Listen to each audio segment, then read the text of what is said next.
काही जोश घेऊन आपण पुन्हा एकदा दुसऱ्या सत्रामध्ये रुजू झालेलो आहोत. हे का नाही? सगळे आलेत का? आलेत ना? ओके. तर आपण पहिलं सत्र सुरू केलं. त्या सुरू केलेल्या सत्रामध्ये आपण अनेक विषयावर या ठिकाणी चर्चा केली, बोललो, संवाद साधला आणि सेकंड टर्म आपण या ठिकाणी उपस्थित झालेलो आहोत.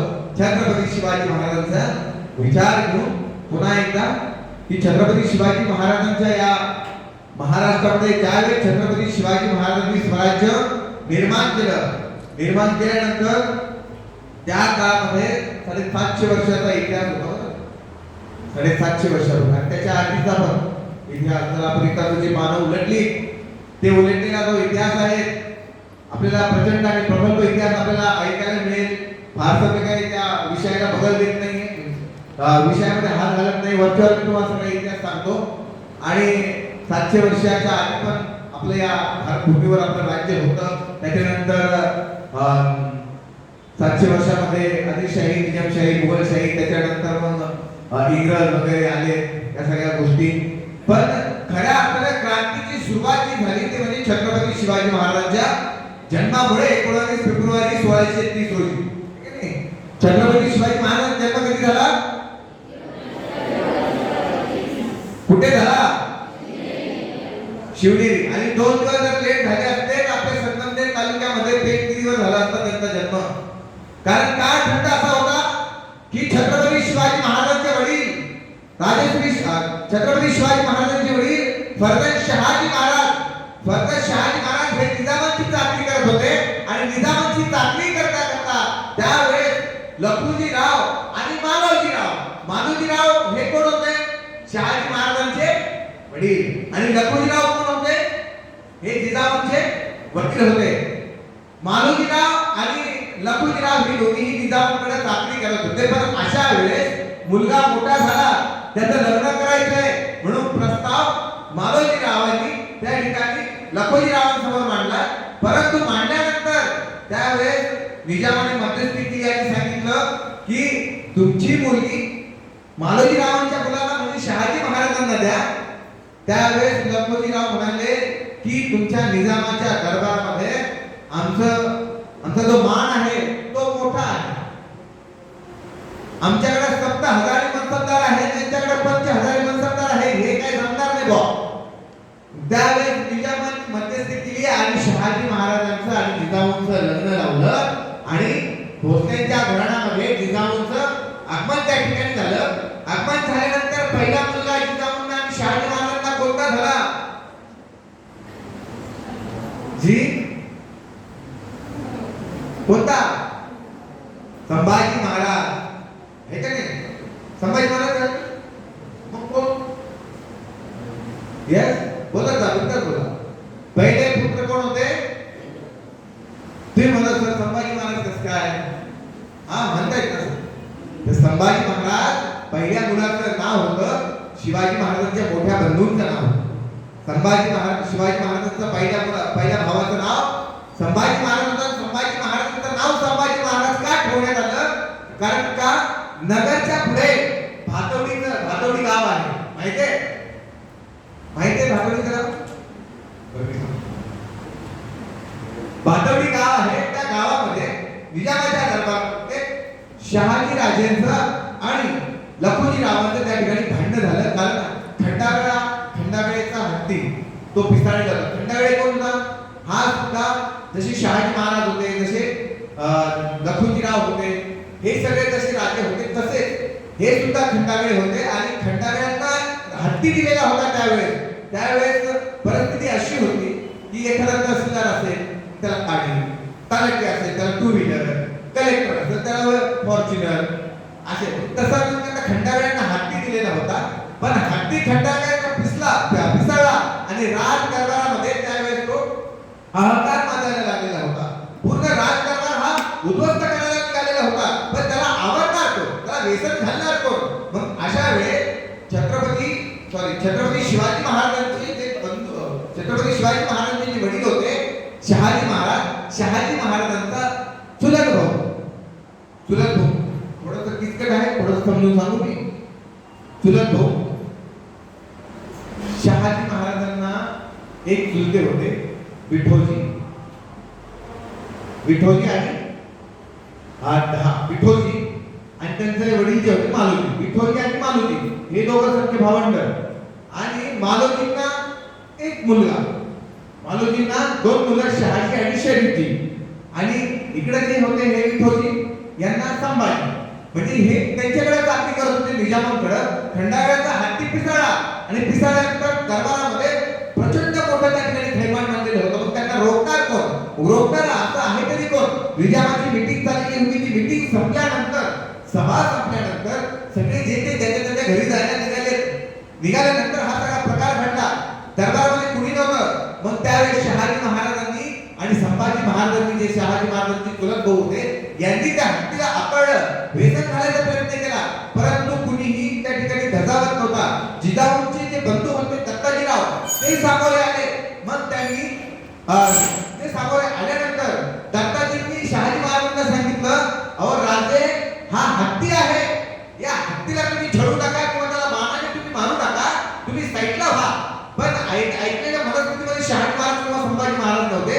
बघता त्यावेळेस संभाजी महाराज जे होते, शहाजी महाराजांचे बंधू, त्यांनी तलवारीचा तो वार होता तो हत्तीची सोंडीवर केला. हत्तीची सोंड बाजूला झाली, हत्ती बाजूला झाला.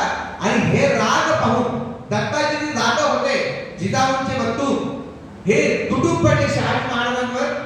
शहाजी महाराजांवर तुटून पडल्यानंतर ते थोडे तुटून पडले. त्याच्यानंतर संभाजी महाराज तिथे आले. संभाजी महाराजांनी काय केलं? संभाजी महाराज तिथे आले. संभाजी महाराज दत्ताजीवर त्यावेळेस तुटून पडले. हे दोघांची चुरशीचा सामना झाला. सामना झाल्यानंतर दत्ताजीच्या हातात संभाजी राजाचे त्या ठिकाणी निधन झालं किंवा मग वरचीवर कोणत्या कधी छाटलं. शहाजीचा भावाचं मृत्यू कोणाच्या हातून झालं? दत्ताजीरावांचा. दत्ताजीराव कोण होता? जिजाऊंचा भाऊ होता, लखुजीरावांचा मुलगा होता. मग ही वार्ता कळली लखुजीरावांना. लखुजीराव धावत आले. आल्यानंतर ते दरबारामध्ये पोहोचणार, एक पाऊल आत आणि दुसरा पाऊल बाहेर. अशा वेळेस शहाजींनी लगेच दत्ताजीच्या मनगटीवर वार केला.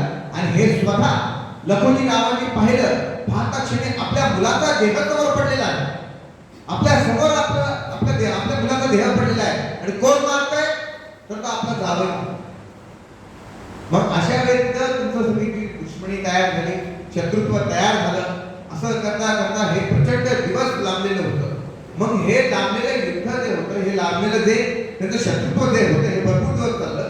पण लखुजीरावांनी पण केलेला होता की जोपर्यंत शहाजीचा मी छेडछाड करत नाही तोपर्यंत विश्वस्त बसणार नाही. कारण माझा तरुबांड मुलगा याने भर दरबारामध्ये मारलाय, मी त्याला सोडणार नाही. भले तो माझ्या मुलीचा नवरा असेल तरी पण मी त्याला काही केले जाणार नाही.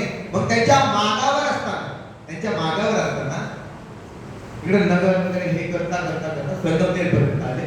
आणि जिजाऊ मासाहेबांच्या पोटामध्ये बाळ होतं. त्या बाळाचं नाव शिवाजी. त्या बाळाचं नाव संभाजी होतं, शिवाजी होतं. मग हे मागावर असताना ज्यावेळेस आले, ते आल्यानंतर संगमनेर, पेमगिरीच्या तिथं 2 दिवस राहिले. जवळजवळ 15-16 तारखेला इथं राहिले. आणि त्याच्यानंतर लखुजीराव त्यांचा पाठलाग करता करता पेमगिरीवर आले. आल्यानंतर शहाजी महाराजांना कळलं. शहाजी महाराज तिथून निघाले, शिवनेरी किल्ल्यावर गेले. आणि शिवनेरी किल्ल्यावर गेल्यानंतर त्यांनी व्यवस्था पाहिली की आपली जी बायको आहे, आपला जो मुलगा आहे, जे गर्भातला, तो शिवनेरी किल्ल्यावर राहू शकतो व्यवस्थित. तिची तजवीज केली. आणि ती तजवीज एवढ्यासाठी गेली की त्या किल्ल्याचा किल्लेदार कोण होता? विश्वासराव हा जो संभाजी महाराज होता 2 नंबरचा, पहिला 1 नंबरचा मुलगा. लक्षात घ्या बरं.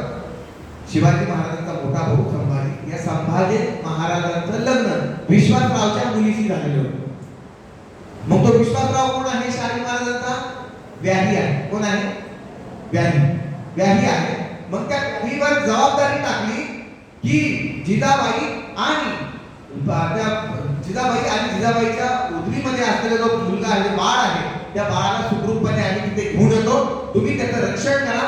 ते आम्ही तुमच्या ताब्यात देऊन आम्हाला विश्वास आहे की तुम्ही त्यांचं व्यवस्थित काळजी घ्याल. आणि मी तुमच्याकडे सोडून मी माझ्या नियोजित कामासाठी मी जाईल इथून. मग असं करता करता शहाजी महाराज आणि जिजाऊ हे शिवनेरीला गेले. शिवनेरीला गेल्यानंतर त्यांना विनंती केली माझ्या बायकोला त्याची व्यवस्थित काळजी घ्या आणि हे झाल्यानंतर त्याचा पाठलाग करता करता मग आपले लखुजीराव तिथे गेले. गेल्यानंतर सांगितलं की कुठं गेला तो भोसल्यांचा शहाजी, त्याला त्याचा शिरच्छेद करायचा आहे.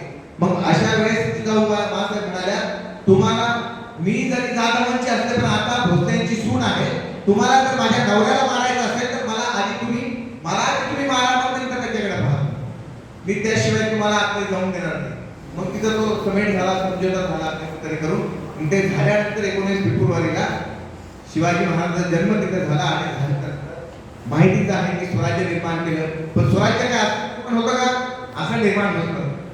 एखाद्या राज्याला एखाद्या आमदार खासदाराला जर मतं पाडायची असतील किंवा मतं मागायची असेल ते एखाद्या विशिष्ट जाती धर्माच्या जीवावर निवडून येतो, त्याला सगळ्या लोकांना सोबत घ्यावं लागतं, तेव्हा तो निवडून येतो.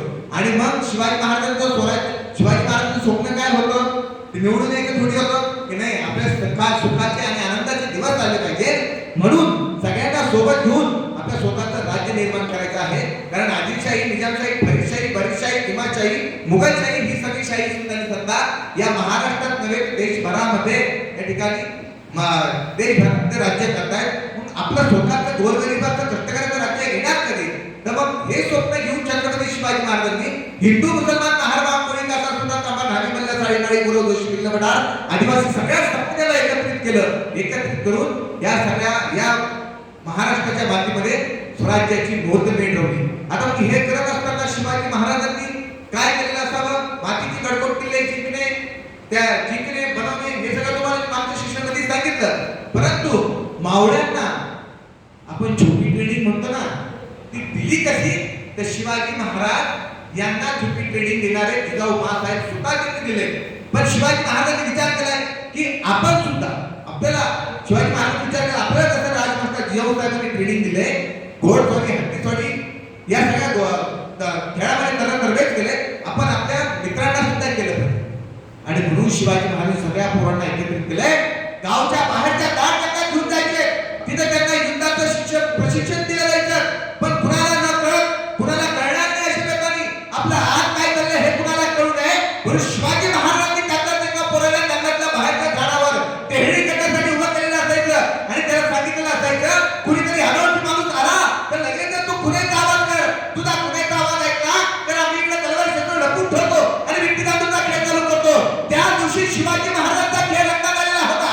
जंगलातल्या बाहेरच्या झाडावरचं पोरगं टेहळी करत उभं होतं आणि अचानक त्याने पाहिलं येणारं पोरगं 15-16 वर्षाचं रांगडा पोर आपल्याकडे येतोय म्हणून त्याने ते पाहिलं, नीट निरखून पाहिलं. येणारं पोर आपल्याकडे येतो बरं आणि हुबेहूब मोराचा आवाज काढला.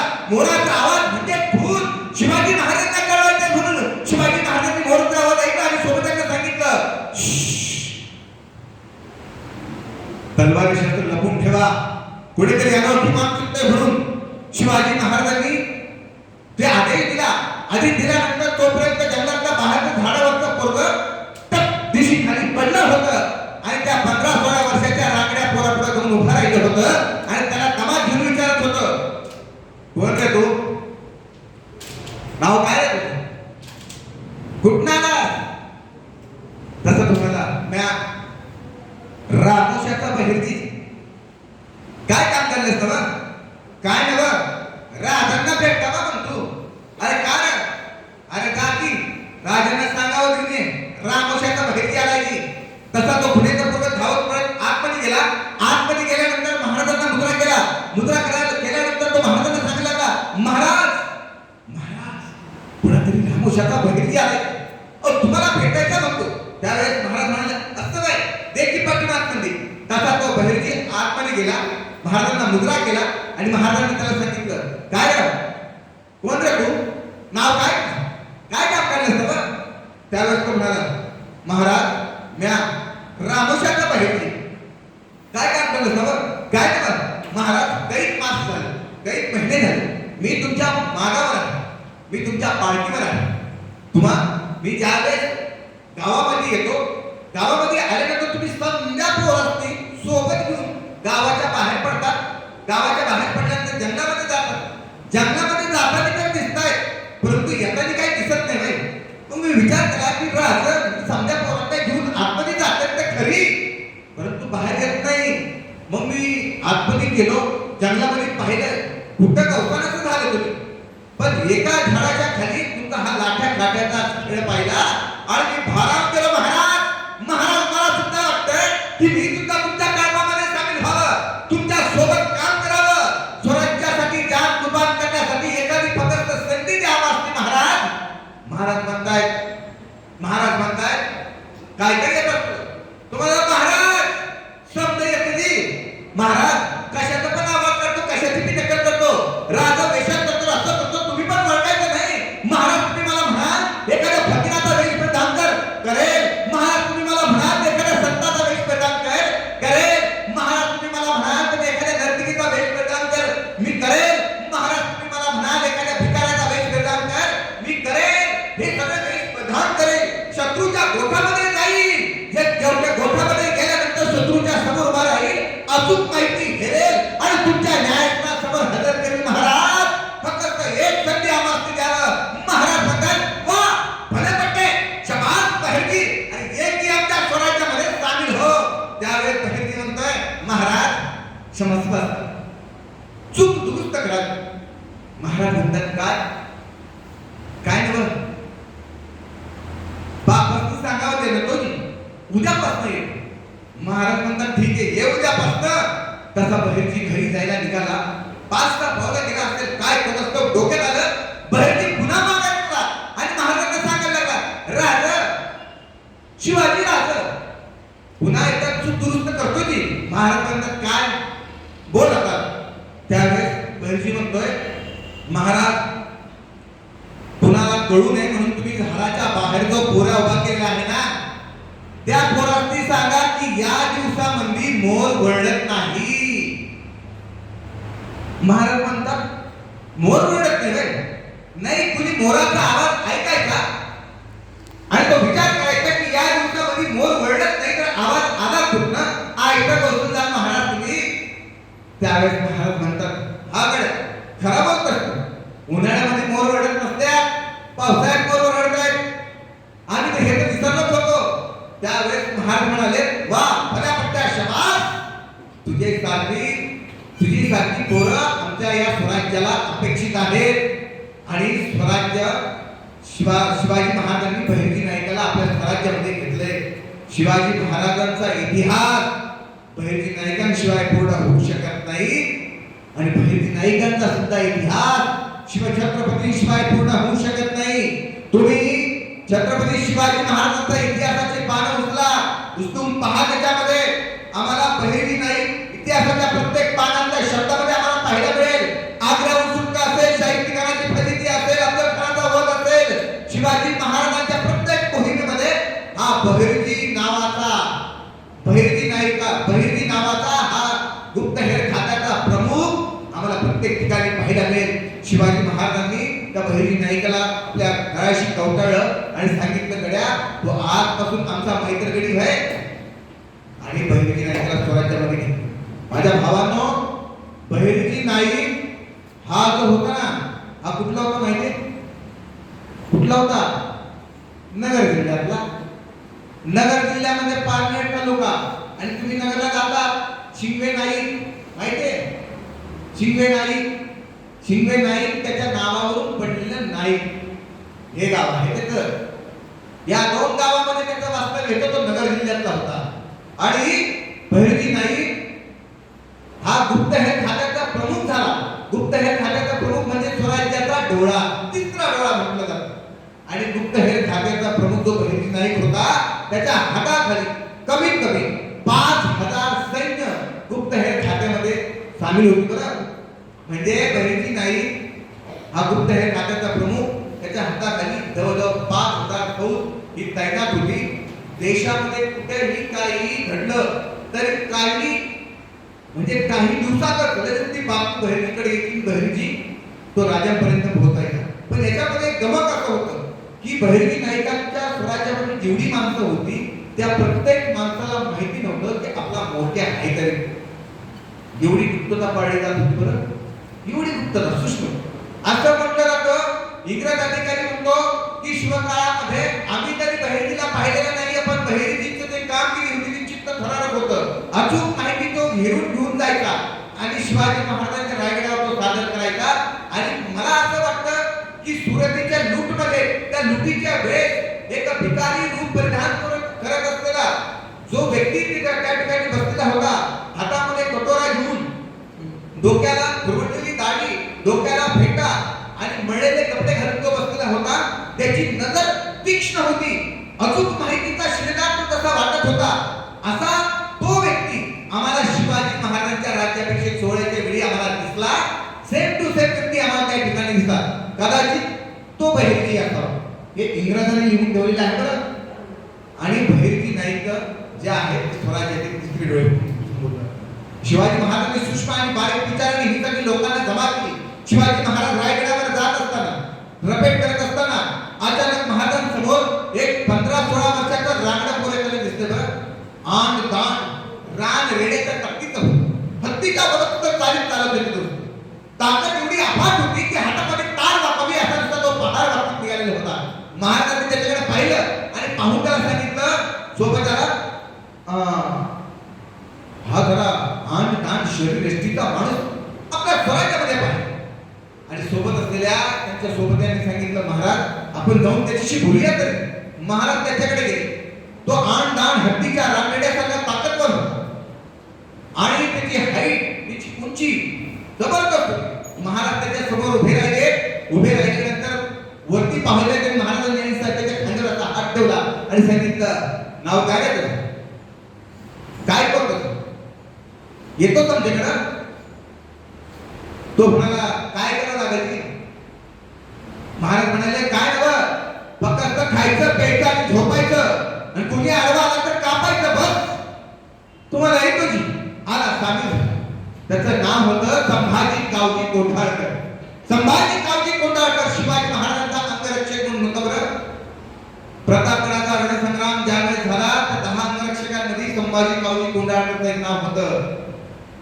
शिवाजी महाराज एकदा रायगडावर बाजारामध्ये फिरत होते. वेश परिधान केलेला होता, डोक्यावर गुंडाचा बांधलेला होता, दुसऱ्या वेशामध्ये ते फिरत होते. प्रत्येक दुकानामध्ये जाऊन विचारत होते, आपल्या स्वराज्यामध्ये प्रत्येक व्यक्तीला अन्नधान्य, अत्यावश्यक जे गोष्टी आहेत ते व्यवस्थित मिळतात की नाही, त्याचे जे काम जे आहे ते काम दुप्पट करून विकतात की काय, या सगळ्या चौकशीच्या माध्यमातून महाराज प्रत्येक दुकानामध्ये हजेरी लावत होते, विचारपूस करत होते. आणि अचानक त्या बाजारामध्ये आपला डोंगराचा खेळ दाखवणारा एक डोंगरी आलेला होता. आणि त्याच वेळेस महाराजांची नजर पडली. 12-13 वर्षाचा शिरा टाकाचा पोरगा होता बरं. ते हातामध्ये तलवार फिरवत होता. दिसता तलवार अशी फिरवत होता की पाहणाऱ्यांनी पाहत राहावं आणि आपलं मन मोहून ठेवून जावं एवढी भयानक कला तो सादर करत होता. महाराजांनी त्याच्याकडे पाहिलं आणि पाहता क्षणी तिची कला पाहता क्षणी महाराजांच्या मनामध्ये वेगवेगळे विचार यायला लागले की हा आपल्या स्वराज्यामध्ये जर सामील झाला तर नक्कीच आपल्या स्वराज्यातले प्रत्येक माणसाला आणि स्वराज्यात चांगले दिवस येतील. बघता बघता त्याचा खेळ संपला. महाराज त्याच्या जवळ गेले. गेल्यानंतर त्याच्या खांद्यावर असा हात टाकला आणि सांगितलं, काय रे, काय करतोस नवं? तुम्हाला काय नवं? नाव काय रे? काय नवं? माझं नाव जिबा. जिबा महाराजी. मग येतो तुमच्याकडे. तुम्हाला काय करावं लागेल? काय नवं? जसा इथं दांडपट्टा फिरवतो ना तसा तुमच्याकडे फिरवायचा. तुम्हाला येतो जी आला, सामील झाला. जिबा महाराज छत्रपती शिवाजी महाराजांच्या स्वराज्यामध्ये सामील झाला आणि 10 नोव्हेंबर 1659 साली इतिहास पुटपुटला. होता जिवा म्हणून वाचला शिवा.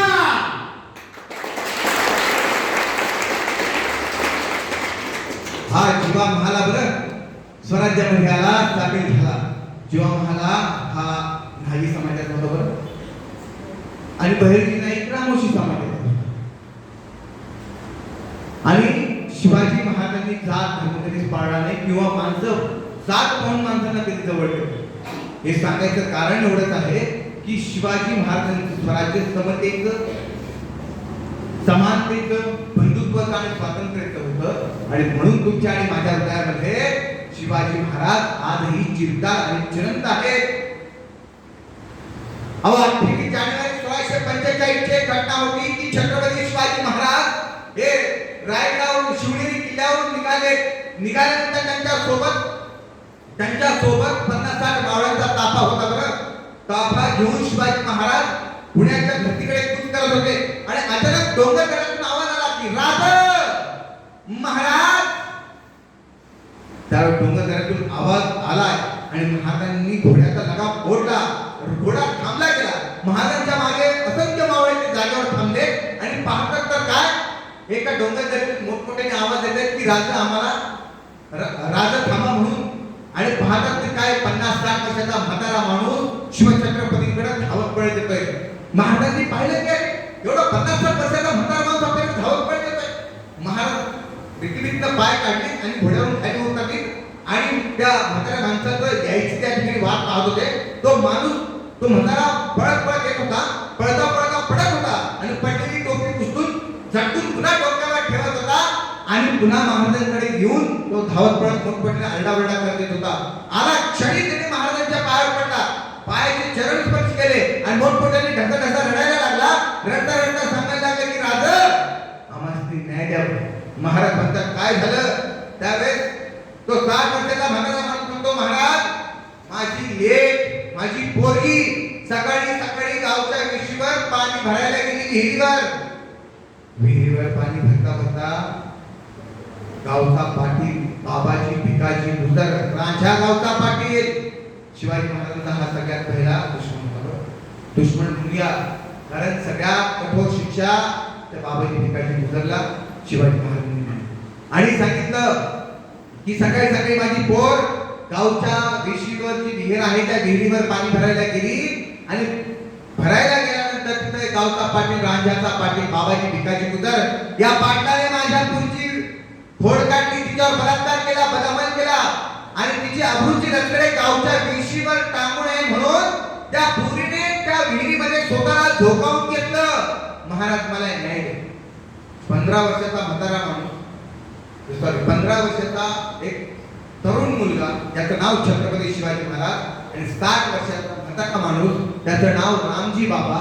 या रामजी बाबांनी विनंती केली छत्रपती शिवाजी महाराजांना आणि तळपायची आग मस्तकात केली. येसाजीला सांगितलं, येसाजी त्या पदफैली हरामखोर पाटलाला आमच्या न्यायालयासमोर हजर करा तुरंत. येसाजी निघाला बरं. येसाजी त्या राजाच्या पाटलाकडे निघाला. सोबत घेतलं, मावळ्यांना सोबत घेतलं आणि रांझ्याच्या गावात पोहोचला. तो गेल्यानंतर पाटलाच्या वाड्यासमोर उभा राहिला आणि पाटलाच्या वाड्यासमोर उभा राहिल्यानंतर हा येसाजी कंक म्हणतो, पाटील पाटील आहे ना कोण म्या येसाजी काय नव शिवाजी राजानं बोलावलं धाडल्या. तसा रांझ्या गावचा पाटील वाड्याच्या बाहेर येतो. वाड्याच्या बाहेर आल्यानंतर येसाजी समोर उभा राहतो आणि म्हणतो, काय झालं काय नव शिवाजी राजानं बोलावलं धाडले असं काय. तो म्हणतो रांझ्या गावचं पाटील आम्ही तुझ्या शिवाजी राजानं बोलावलं धाडलं. जाऊन सांग तुझ्या राजासनी तुझ्यावर मी स्वयंघोषित राजा नव रांझ्या गावचं पाटील म्हणतात आमसने नाही यांचा. येसाजीची तळपायची आग मस्तकात जाते आणि त्या रांझ्या गावच्या पाटलाच्या छाताडावर लाथ मारतो येसाजी आणि त्याचा हातपाय बांधतो आणि गोलदांडा करून शिवाजी महाराजांच्या न्यायालयासमोर ढकलून दिलं जातं. न्यायालयासमोर ढकलल्यानंतर शिवाजी महाराज पाहतात की हा रांझ्याचा पाटील या पाटलाने एका स्त्रीवर एका मुलीवर बलात्कार केलाय. महाराजांच्या डोळ्यासमोर त्या मुलीचं चित्र आणि तो प्रसंग उभा राहतो. महाराजांनी त्याच्या छाताडावर लाथ मारली. लाथ मारून त्याला आदेश दिला या रांझ्या गावच्या पाटलाचे हातपाय कलम करा आणि त्याला जिवंत सोडा.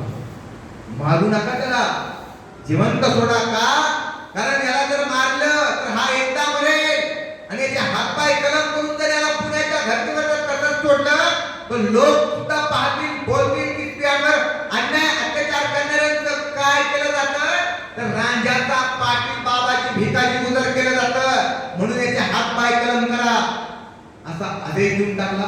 हातपाय कलम झाले आणि 2 जणांना त्या ठिकाणी रोजगार पण मिळाला. महाराजांनी त्या 2 जणांना सांगितलं याचे हातपाय कलम केले. हातपाय कलम केल्यानंतर याला आहे ना रोज उचलायचा आणि गावातल्या चावडीच्या तिथे देऊन बसवायचं आणि संध्याकाळी पुन्हा घेऊन यायचं, पुन्हा त्याला घरी सोडायचं.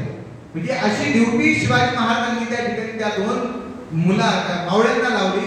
आणि प्रत्येक जण पाहत होता, प्रत्येक जण येत होता गावामध्ये, प्रत्येक जण सांगत होता की स्त्रियांवर अत्याचार केलेलं काय केलं जातं म्हणून तर आणण्याचा पण. त्याच्यानंतर एकही गोष्ट घडली नाही की शिवाजी महाराजांच्या काळामध्ये कोणत्या मुलीवर बदनाम झाला म्हणून.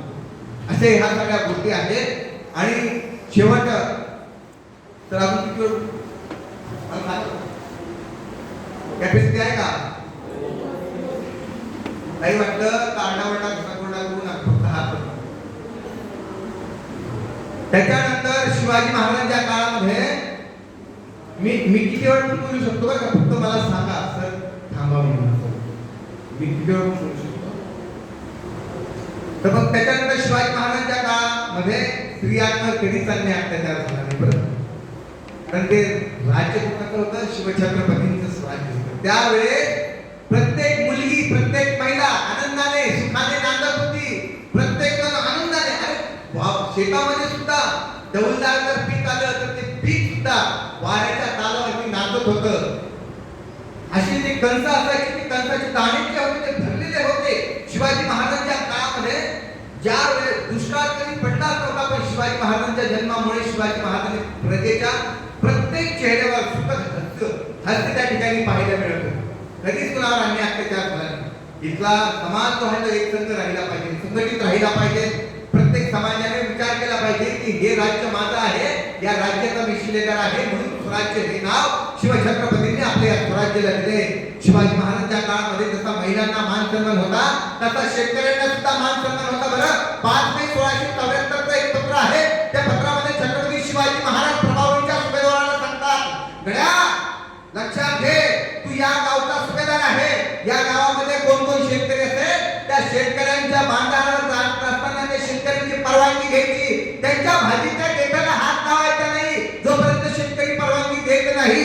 अगर कैसे नाही झाले तर स्वामी तुम्हाला माफ करण्यात नाही, हातपाय कलम करून कडेलोट करण्यात येईल. खबरदार.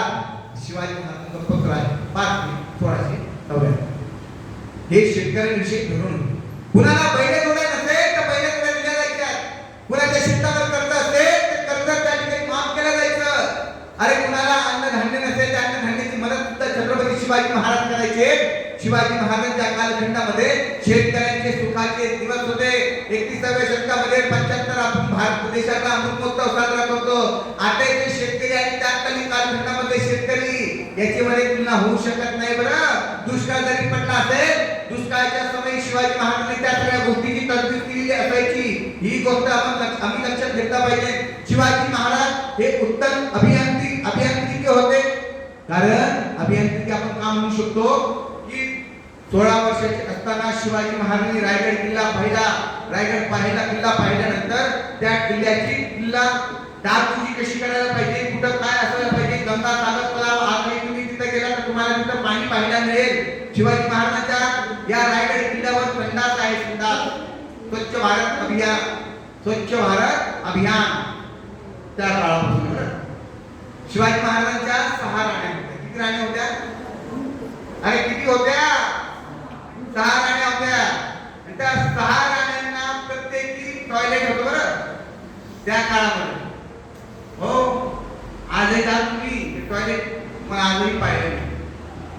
म्हणजे स्वच्छ भारत अभियान आम्ही आज मारत होतो. त्या कालखंडामध्ये शिवाजी महाराजांनी रायगडावर टॉयलेट संडास बांधण्यासाठी पाणी अडवा पाणी दिवा ही संकल्पना छत्रपती शिवाजी महाराजांची होती. बरं, त्या काळामध्ये रायगडावर पाणी नव्हतं. शिवाजी महाराजांनी तलाव खोदला. तलावामध्ये पाणी टाकलं आणि त्या तलावाला नाव दिलं गंगासागर. कारण ज्यावेळेस राज्याभिषेक होता, राज्याभिषेक सप्त नद्यांचं पाणी वगैरे घेऊन आलेले होते, गंगेचं पाणी वगैरे त्याच्यामध्ये शिल्लक पाणी त्याच्यामध्ये टाकलं, नाव पडलं गंगासागर तलाव. या सगळ्या गोष्टी शिवकालीन होत्या आणि आजही त्या गोष्टी आम्हाला पाहायला मिळतं. पण आम्ही आज बांधलेला रस्ता 8 दिवसानंतर पुन्हा उघडून जातो. नगर मनमाड हायवेची परिस्थिती तशीच आहे. या सगळ्या गोष्टी आम्ही पाहिल्या तर आजचं शासन आणि त्या काळात शिवकालीन शासन याची तुलना होऊ शकत नाही.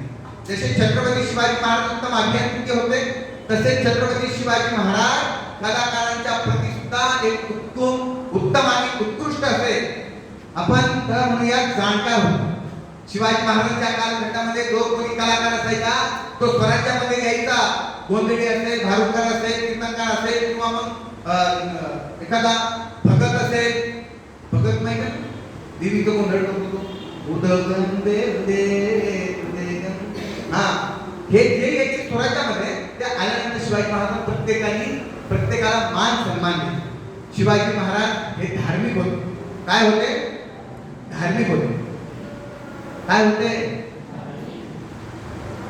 धार्मिक. शिवाजी महाराज हे आध्यात्मिक होते, धार्मिक नव्हते. काय होते? आध्यात्मिक. तुम्ही म्हणतात सर आध्यात्मिक आणि धार्मिक मध्ये काय फरक आहे? धार्मिक म्हणजे धर्म. धर्म म्हणजे काय? कर्तव्य. कोणती जात वगैरे काय नाही बरं. धर्म म्हणजे काय आहे? धर्म म्हणजे कर्तव्य. आपण एकदा आपल्या घरासमोर एखादा माणूस आला, एखादा भाऊ काहीतरी धर्म करा, 2 दिवसापासून उपाशी आहे, काहीतरी धर्म करा, म्हणजे काहीतरी कर्तव्य करा, त्याला धर्म म्हणतात. आणि आपला धर्म काय आहे? माणसामध्ये माणूस पाहिजे, आहे का नाही? हा शिवाजी महाराज आध्यात्मिक होते. अध्यात्म म्हणजे काय? अध्यात्म म्हणजे हे शुद्ध. अध्यात्म म्हणजे सगळ्या बाजू समजून घे. अंधश्रद्धा श्रद्धा याच्यामधला भेदाभेद समजून घे आणि सतत विवेक बुद्धीचा विचार करण्यासाठी अध्यात्माची गरज आहे. मग तुकाराम महाराज कोण होते? आध्यात्मिक होते. त्यांनी विज्ञानाच्या जोरावर त्या ठिकाणी तर्क लावून अनेक गोष्टी केलेल्या आहेत. तसेच छत्रपती शिवाजी महाराजांनी केले. आणि शिवाजी महाराजांच्या कालखंडामध्ये ज्या वेळेस समुद्राचं उल्लंघन केलं जायचं, उल्लंघन करणं हे पाप होतं बरोबर. समुद्राचं होताना आपण म्हणतो सिंधुबंदी त्यावेळेस शिवाजी महाराजांच्या कालखंडामध्ये होतं. जे कोणी सिंधुबंदी उठवेल किंवा समुद्रामध्ये पाय टाकेल किंवा समुद्राच्या वाटेने जो जाईल त्याला काय केलं जायचं? पापी समजलं जायचं, धर्मातून बाहेर काढलं जायचं. शिवाजी महाराजांच्या कालखंडामध्ये हा सगळे भक्त वगैरे निघालेले असायचे आणि त्यावेळेस इंग्रज, फ्रेंच, डच, पोर्तुगीज हे समुद्राच्या वाटेतून स्वराज्यामध्ये यायचे. आल्यानंतर तिथं बस्तान बांधायचे आणि बांधल्यानंतर इथल्या आई भगिनी हे सगळ्यांना यांची इज्जती लुटायच्या आणि त्या प्राचीन काम करायचं. मग शिवाजी महाराजांनी हेरलंय की भुसटलेल्या विचारसरणीच्या लोकांच्या मारून त्यांना चपराक बसून त्यांनी समुद्राचं उल्लंघन केलं. उल्लंघन केल्यानंतर छत्रपती शिवाजी महाराजांनी इथल्या तरुणांच्या हाताला काम मिळावं, इथला कोणताच तरुण उपाशी झोपला नाही पाहिजे. उल्लंघन केले. समुद्रामध्ये मोठमोठ्या जहाजाचा आरमार उभा केली, कारखाने उभा केली, जहाजाचे कारखाने बांधण्यासाठी मोठमोठे कारखाने उभे केली आणि शिवाजी महाराजांनी प्रत्येक तरुणाच्या हाताला काम दिलं, जहाज बांधली. गावामध्ये लवणी पिटवली गेली. ज्याला काम नाहीये शेतामध्ये जर काम असेल तर शेतातलं काम करा, शेतामध्ये जर काम नसेल तर त्यांनी इकडे कारखान्यामध्ये यायचं कामाला. हे सगळे शिवाजी महाराजांनी तरुणांच्या हाताला काम मिळावं म्हणून केलं. त्याच्यानंतर समुद्राचं उल्लंघन झालं. गावामध्ये अनेक चर्चा रंगू लागल्या की शिवाजी राजाने समुद्राचं उल्लंघन केलं, सगळ्यात मोठं पाप शिवाजी राजाने केले. पण शिवाजी महाराजांनी ते काही करू शकत नव्हते, कारण शिवाजी महाराज हे सर्व सत्ताधीश होते, ते राजे होते म्हणून शिवाजी महाराजांचं कोणी काही केलं नाही. पण तरी सुद्धा दबक्या आवाजात चर्चा व्हायला लागली. त्यावेळेस शिवाजी महाराज कळले आणि सांगायला लागले, तुमचा धर्म तुमच्या जवळ, आमचा धर्म आमच्या जवळ. अरे जो माणूस माणसाला माणसासारखी वागणूक देत नाही अशा माणसांना आम्ही मानत नाही. त्याच्यामुळे आम्हाला धर्माची परिभाषा सांगू नका. धर्माची परिभाषा आम्ही जाणतोय. गरिबाच्या हाताला काम मिळालं पाहिजे, आईबाईंनी सुरक्षित राहिला पाहिजे आणि त्यांची सुरक्षा करणं हे माझं कर्तव्य आहे आणि हाच माझा धर्म आहे. हे शिवाजी महाराजांनी त्यावेळेस सांगून टाकलेलं होतं. त्याच्यानंतर आज आमच्या या देशामध्ये राज्यामध्ये धर्मांतराचा विषय चालतोय. लक्षात घ्यावं. काय केलं जातं? धर्मांतर. त्यावेळेस सुद्धा धर्मांतर झालं होतं सर. नेताजी पालकर आणि बजाजी नाईक लिंबाळकर या 2 लोकांचं मुस्लिम झालेले होते. ते शिवाजी महाराजांना पत्र आलं. शिवाजी महाराजांनी पत्र पाठवलं की नेताजी पालकर यांना की तुम्हाला स्वतःच्या धर्मामध्ये यायचं असेल तर तसं सांगा, आम्ही तुम्हाला शुद्धीकरण करतो आणि तुम्हाला हिंदू धर्मामध्ये घेतो असं सांगितलं. मग त्यावेळेस शिवाजी महाराजांनी डिग्री केली. या 2 लोकांना आपल्या स्वतःच्या धर्मामध्ये घेतले आणि घेतल्यानंतर सगळीकडे गाजावाजा झाला की नेताजी पालकर, बजाजी नाईक लिंबाळकर यांनी पाप केलेला आहे. कारण एकदा धर्मांतर झाल्यानंतर परत त्याच्या धर्मामध्ये जाता येत नाही आणि जर गेलं असं तर अपशकुन मानला जायचा. शिवाजी महाराजांनी घोषित विचारसरणीला छेद दिला. या दोन लोकांना स्वराज्यामध्ये पुन्हा एकदा आणलं आणि धर्मामध्ये स्वतःच्या सामील करून घेतलं. त्याच्यानंतर अनेक लोकांनी त्या ठिकाणी आवडला. शिवा शिवा शिवा शिवा शिवा शिवा धर्म भ्रष्ट झाला. अरे आता धर्म भ्रष्ट झाला. हे सगळ्या गोष्टी शिवाजी महाराजांच्या कानात पडायला लागल्या आणि त्या काही लोकांनी विचार केला, यांनी जरी धर्मामध्ये परत आले असले तरी यांच्या सोबत कोणताच रोटी बिटी व्यवहार करायचा नाही. आपल्या घरातल्या मुली यांच्या घरामध्ये घ्यायचा नाही. यांच्या संग बोलायचं नाही. असा त्यावेळेस ठप्पा काढलेला होता. मग त्यावेळेस महाराजांना कळलं, काय लोक राहू, या सगळ्या लोकांना मी स्वतः राजा असताना आपल्या धर्मात घेतलं तरी सुद्धा ही लोक मला विरोध करतायत. मग शिवाजी महाराजांनी काय केलं माहिती? शिवाजी महाराजांनी नेताजी पालकर यांच्या मुलाला, लक्षात घ्या बरं, नेताजी पालकर यांच्या मुलाला स्वतःची मुलगी, छत्रपती शिवाजी महाराजांची मुलगी, त्या मुलीचं आणि नेताजी पालकरांचं लग्न लावलं. काय केलं? लग्न लावलं. दुसरा मुलगा बजाजी नाईक निंबाळकर यांना स्वतः, बजाजी नाईक निंबाळकर यांना स्वतः शिवाजी महाराजांनी दुसरी मुलगी दिली. म्हणजे या दोघांनाही शिवाजी महाराजांनी काय करून घेतलंय? जावई करून. का करून घेतलंय? की माझ्या मुली जर यांच्या घरात गेल्या, यांच्या घरात गेल्यानंतर यांचा जो मान सन्मान जो आहे, जेवढा माझा मान सन्मान आहे तेवढाच मान सन्मान या दोघांचा वाढेल, समाज यांना स्वीकारेल. म्हणून शिवाजी महाराजांनी हे सगळं पाऊल उचललंय. आणि आपण इथं म्हणूया, शिवाजी महाराज हे थोर समाज सुधारक होते. बरं, थोर समाज सुधारक हे शिवाजी महाराजांचं स्वराज्य समजते. आम्ही इतिहास वेगळा सांगतो, आम्ही इतिहास वेगळा ऐकतो. आणि म्हणून संदर्भ सहित स्पष्टीकरण मी तुम्हाला एवढ्यासाठी देतो की आपण हे देवकरण सांगितलंय. नरहरी कुरुंकर यांचं जे पुस्तक आहे त्या पुस्तकामध्ये लिहिलेलं आहे. हे खूप मोठे चांगले लेखक आहेत. त्या पुस्तकाचं अनेक लोक संदर्भ घेत असतात. ही सगळी नोंद त्या ठिकाणी आहे. एवढंच नाही तर छत्रपती शिवाजी महाराजांच्या स्वराज्यामध्ये जेव्हा सर्वसामान्य शेतकरी, कष्टकरी आणि महिलांना मान सन्मान होता, तेवढाच मान स्वराज्यातल्या कलाकाराला होता. बरं, कारण दिल्लीच्या तख्तावर एक कलाकार काम करायचा, रोज वेगवेगळ्या नवनवीन कला सादर करायचा. कला सादर करत असताना त्याच्या कलेचं कौतुक त्या ठिकाणी बादशाह करत नव्हता. बादशाह करत असताना तो वैतागला, संतापला. त्याने विचार केला, अरे काय हा राजा, या राजासमोर मी वेगवेगळ्या रोज नवनवीन कला सादर करतो, परंतु माझा हा कौतुक सुद्धा करत नाहीये. पगार भरपूर होता परंतु कौतुक मिळत नव्हतं. कारण ज्या कलाकाराच्या पाठीवर कौतुकाची थाप पडत नाही तोपर्यंत त्याची कला बहरत नाही. पैसा भरपूर असतो कलाकाराला, परंतु कौतुक कमी असल्यामुळे तो त्याची कला रुपी करू शकत नाही. त्याला शाबासकी देण्यावर कोणीतरी पाहिजे.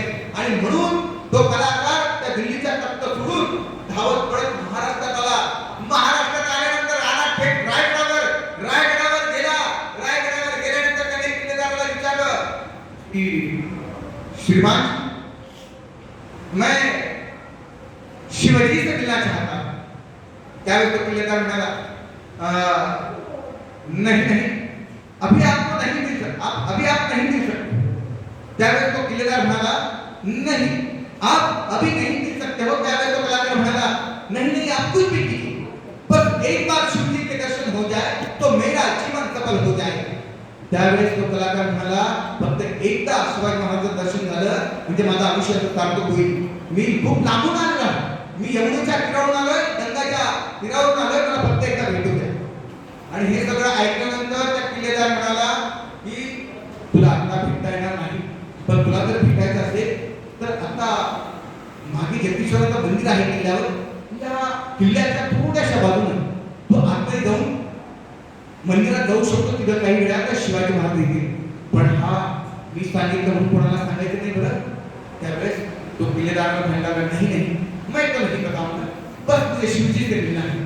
ते धावत पडत गेला थेट रायगडावर जगदीश्वराच्या मंदिरात गेल्यानंतर तो विचार करायला लागला, आता शिवाजी महाराज आल्यानंतर मी त्यांच्यासमोर कसा उभा, काय बोलू, पहिला शब्द काय टाकू, असं सगळ्या विचारामध्ये असताना शिवाजी महाराजांची पालखी आली थेट रायगडावर जगदीश्वराच्या मंदिराच्या तिथे थांबली. मंदिराच्या तिथे थांबल्यानंतर पालखीचा पदार सरकला. सरकलेल्या पालखीतून शिवाजी महाराज आस्ते कदम 5-5.5 फूट उंचीचे छत्रपती शिवाजी महाराज विराजमान करतायत. रायगडावर जगदीश्वराच्या मंदिराच्या एक पावलात चढत आतमध्ये गेले. जगदीश्वराचं दर्शन घेतलं, तीर्थ घेतलं, डोक्याला लावून नियोजित कार्यक्रमासाठी रवाना व्हायला लागली. महाराजांसमोर असं